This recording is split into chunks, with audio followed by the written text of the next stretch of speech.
కుప్పంలో జరిగిన ఇన్సిడెంట్ చూస్తుంటే నిజంగా చాలా బాధాకరంగా ఉంది. సీఎం చంద్రబాబు నాయుడు గారి సొంత నియోజకవర్గంలోనే ఇలా జరుగుతుందంటే రాష్ట్రంలో మహిళలకు ఏమాత్రం భద్రత కల్పిస్తున్నారో ఒకసారి రాష్ట్ర ప్రజలు ఆలోచించగలరు. ఎందుకంటే చంద్రబాబు నాయుడు గారు అధికారంలోకి వచ్చిన తర్వాత ఇది ప్రజాస్వామ్యమా, రెడ్ బుక్ రాజ్యాంగమా అనే అనుమానం కలిగే విధంగా ఈ రోజు రాష్ట్రంలో ప్రతి రోజు కూడా మహిళల మీద, బాలికల మీద దాడులు చేయడం, అత్యాచారాలు చేయడం, హత్యలు చేయడం, చెట్టుకు కట్టేసి కొట్టడం ఇవి ఏ రాష్ట్రంలో అయినా జరుగుతున్నాయా? ఒక్క ఆంధ్రప్రదేశ్ లోనే జరుగుతుంది అంటే ఇక్కడ చంద్రబాబు నాయుడు గారు గాని, పవన్ కళ్యాణ్ గారు కానివ్వండి, అలాగే హోంమంత్రి అనిత గారు గాని ఎలా నిర్లక్ష్యంగా వ్యవహరిస్తున్నారు, ఎలా మహిళల రక్షణని గాలికి వదిలేశారో అందరికీ అర్థమవుతుంది.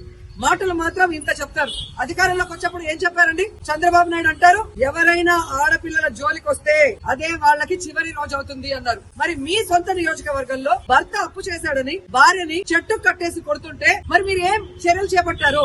ఎక్కడి నుంచి వీళ్ళకి ధైర్యం వచ్చిందని నేను అడుగుతున్నాను. మీ పార్టీకి సంబంధించిన తెలుగుదేశం పార్టీ నాయకుడు ఒకడు ఈ అమ్మాయిని కట్టేసి కొట్టడం నిజం కాదా? మరి అతనికి ఎక్కడి నుంచి ధైర్యం వచ్చింది? కొడుకు ముందర, చిన్న బిడ్డ ముందర అమ్మని కట్టేసి కొట్టారు అంటే ఈ రోజు పోలీసులు చూసినా భయం లేదు. అలాగే చంద్రబాబు నాయుడిని, హోంమంత్రిని చూసినా మీ పార్టీ వాళ్ళకి భయం లేకుండా పోయింది. ఎందుకంటే లోకేష్ గారు చెప్పినట్టు ఎవరు ఎంత హింస చేస్తే, ఎవరు ఎంత దాడులు చేస్తే మీ గుడ్ లుక్స్ లో ఉండొచ్చు అన్న ఆలోచనతో రాష్ట్ర వ్యాప్తంగా అరాచక పాలన, అరాచకం సృష్టిస్తూ ముందుకు వెళ్తున్నారు.